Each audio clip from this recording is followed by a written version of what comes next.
planting my flag in the ground and letting the world know what I stand for has changed how people are able to receive me.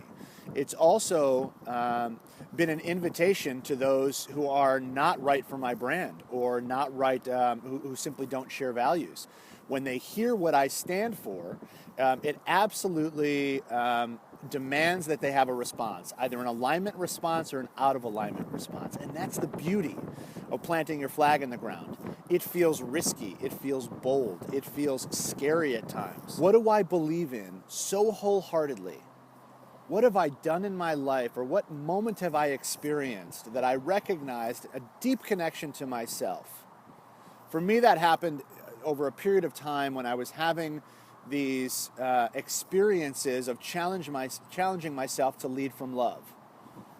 What did it look like?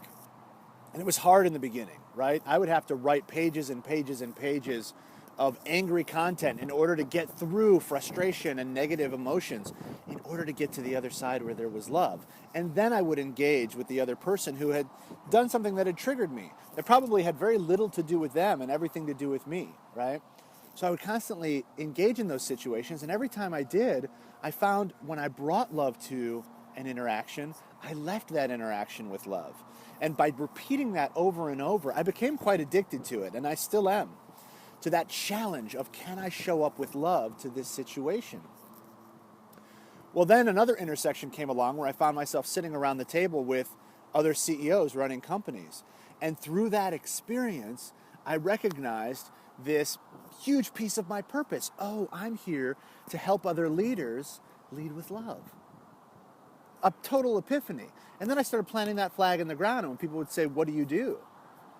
You know, I might offer up, we run a storytelling company. We help leaders who are shifting through legacy and trying to determine what they stand for in the world.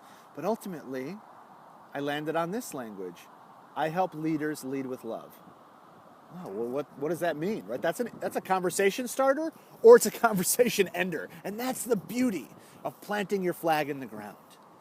It's going to immediately demand a reaction from your audience, from whoever it is that you're speaking to. So I encourage you to ask yourself, what are you living for? What are you willing to plant in the ground and stake claim as your own, as the thing you say, I'm going to put my face on this. I believe in this so incredibly, to my core, that I'm going to put my face on this. I'm going to risk being out in the world. I'm going to risk ridicule. I'm in a business environment. You know how many people love ridiculing the guy who stands for love in business? To some people, it just doesn't make sense. But that's just not my tribe. Because to plenty of people, it does. And those are the people that I'm here to play with. Those are the people I'm here to change the world with.